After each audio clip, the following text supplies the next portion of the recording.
Hello everyone, welcome to Harp Tuesday. It's May 31st, 2011, Tuesday of course, and today I'm going to be finishing my in-depth look at Gabriel Fauré's Impromptu. So when we left off last time, we just got into these last three pages, so page 11 in my version, this one right here. And this one starts sort of with a tail end of this little section that comes on the other page, where we get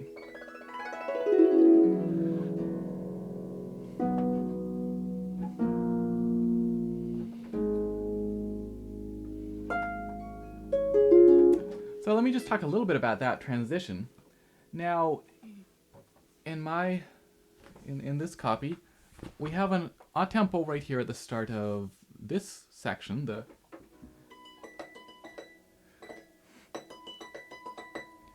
and an a tempo at the start of this next section. And we don't actually have any other sort of tempo markings between that. So, to me, that says that it's fine to take some time coming,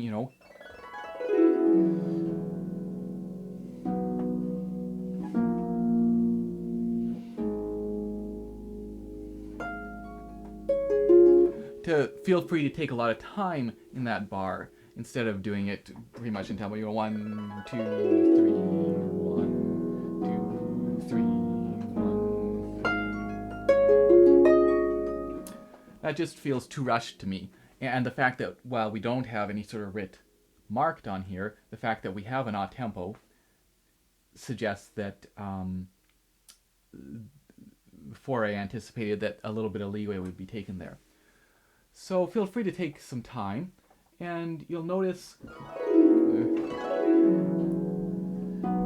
I reach down and muffle this F after playing this C.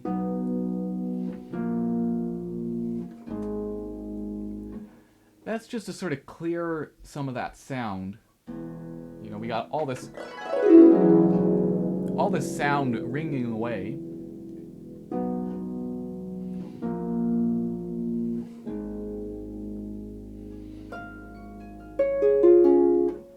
You could even do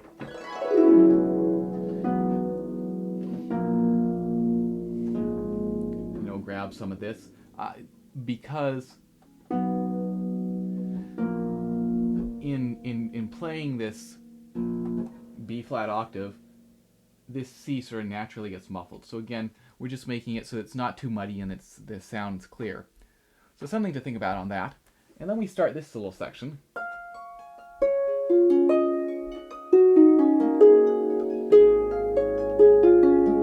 Sound familiar?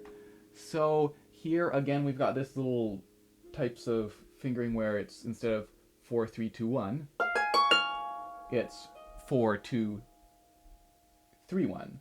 So instead of 4, 3, 2, it's 4, 2, 3.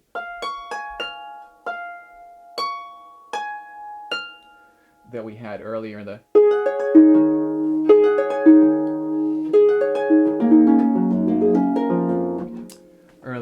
the piece.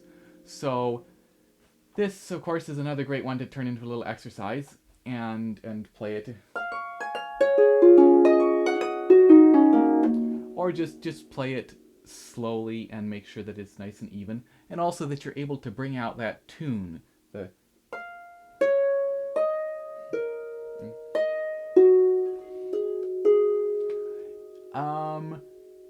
Now there's a crescendo mark, it gets more exciting, and again, while it does say a tempo, you can probably ease into this start of the tune a little bit as well, so that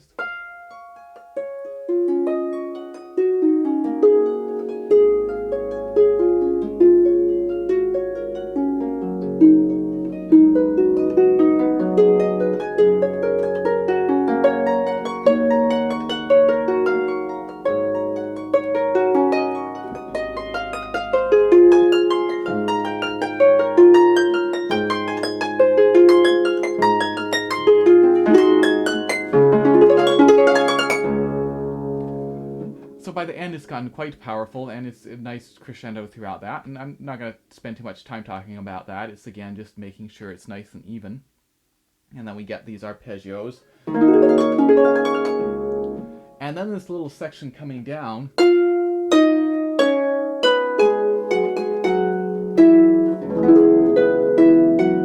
And just making sure that you're feeling the one there as we get, you know, we have the duples followed by the triplets. Do that with a metronome just to check that everything's okay there. And then we get this crazy little...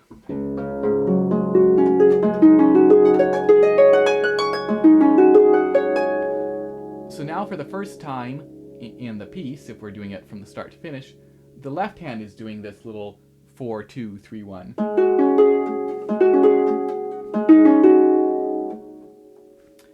And again, take it apart.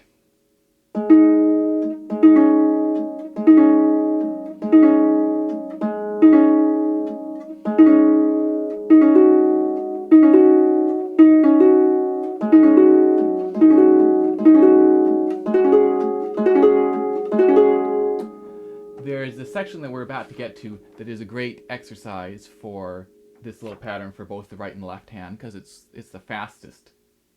Well, I guess this little bit that we're doing right now is pretty fast too, but it's a great place to turn into an exercise.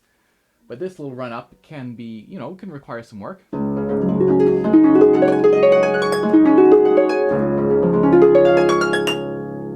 Or getting into it.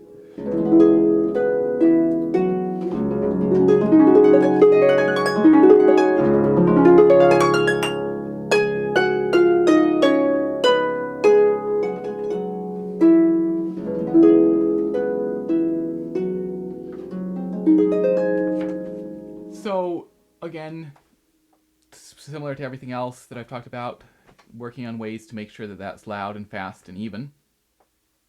Then we get this last little great spot for an exercise, and again, something I'll take back and do every time I work on this piece again, doing...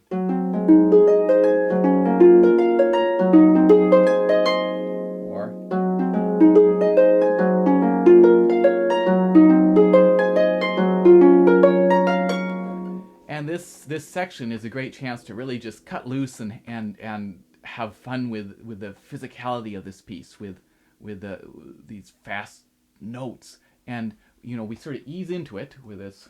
You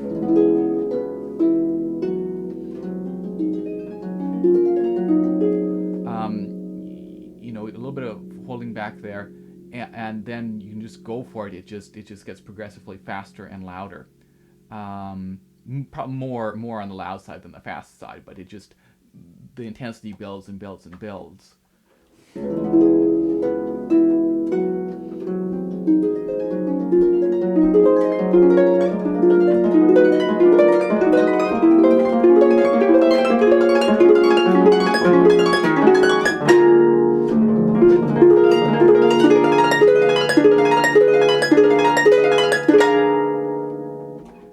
So yeah, a lot of fun, and again, just a great place to exercise, although that fingering of 4, 2, 3, 1. Then we get these arpeggios going up, and again, just working on ways to make them loud and fast and even, and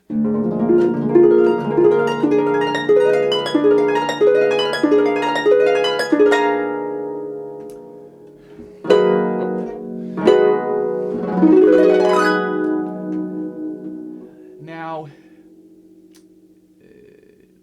they have these chords with 3 notes going up, which, I mean, we could do like that. I just do a single finger gliss with both fingers. You know, it's a different sound than when you stick the double fingered gliss in there. And actually, next Harp Tuesday, next episode is going to be all about glisses, so I'll talk some more about different types of glisses. But yeah, so I just do the single finger on both hands.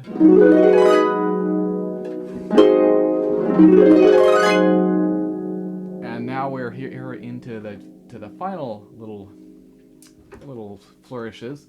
And we get this little section where it's maybe just a little, the rhythm, when you first look at it, is maybe a little funny because we have, we're moving from, there's a tendency to hear this as, 1, 2, 3, 1, 2, 3, 1, 2, 3, 1, 2, 3.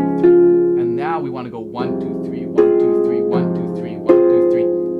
But that's not actually how it's written, right?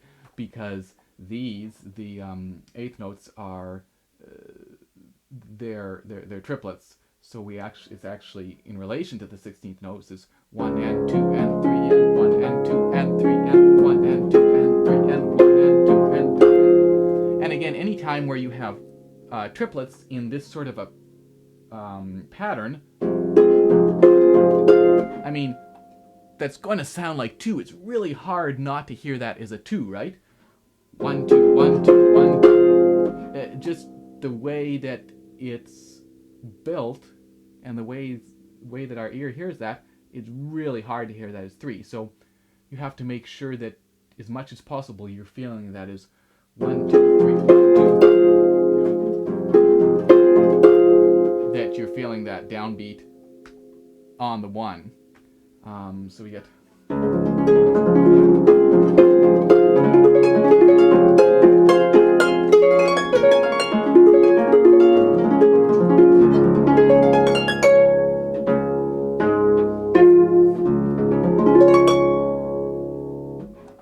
And again, that stuff is similar to everything else I've talked about, loud and fast and even, and working on making sure every finger is equally strong, doing things like, and just playing around with ways to help to make sure that's loud and fast and even. Now, right on the final here, I have marked in on my part, so it's not part of the actual printed score. I have marked in, and I don't know if you can make that out, on those final notes, I have them doubled and harmonically. So instead of just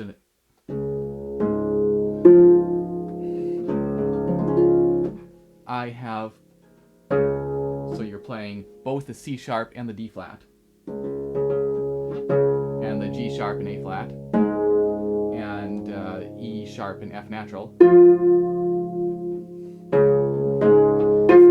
It just gets a much more powerful sound. Again, there's only so much sound you can get on this single octave.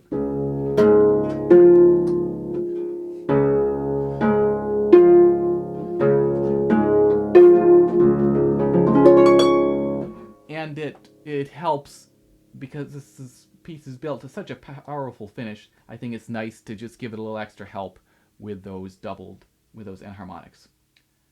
And then the final little thing that I have to mention, and that is this final arpeggiated chord at the very end. Now, the notes that are there, we have, and then we got 2 Ds, so obviously one of them is a C sharp,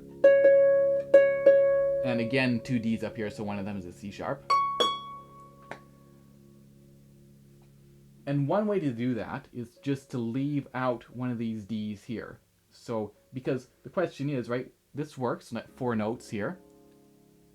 But now we have, well, we could try to do this, or this, but that's really awkward. It's a really awkward stretch. I mean, it's an octave between 2 and 4. We could do maybe, 3 and 3.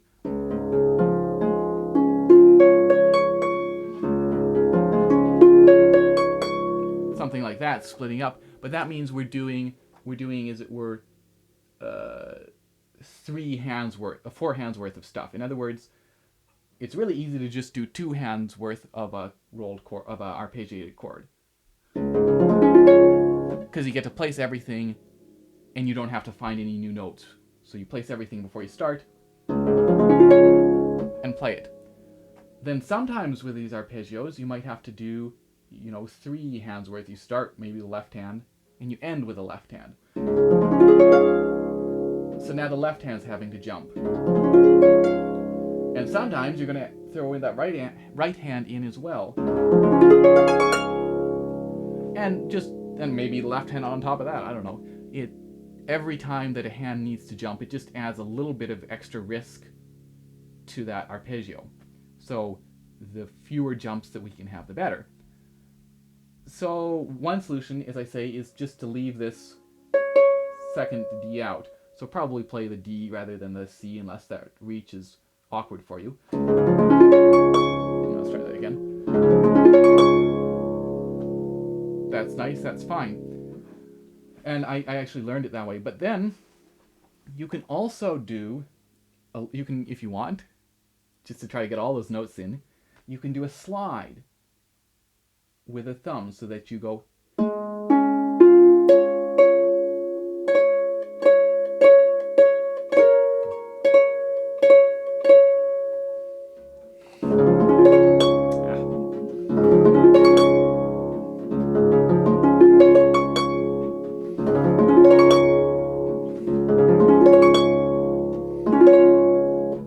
So it's certainly not essential. Sounds fine without it, but I kind of enjoy it, and this little. You just want to practice just those 2 notes by themselves. Just slide. So you're sliding, just moving forward, and then playing it.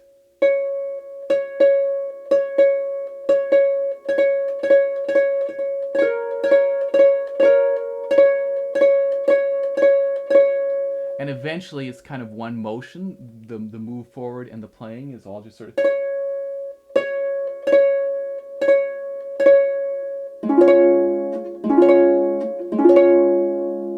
So it's just kind of a neat way to go ahead and grab that extra note, and it's kind of fun. So you might have fun playing around with that, because I don't think you actually come across that sort of fast slide that in a rolled chord very often. So it's something that you might every once in a blue moon find useful to have in your tool of tricks.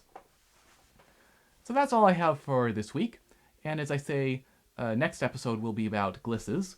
I'm also going to do a recording of just me performing this, and that should hopefully get out sometime in maybe about a week or something. So in the meantime, take care, and I will see you in 2 weeks' time. Cheers.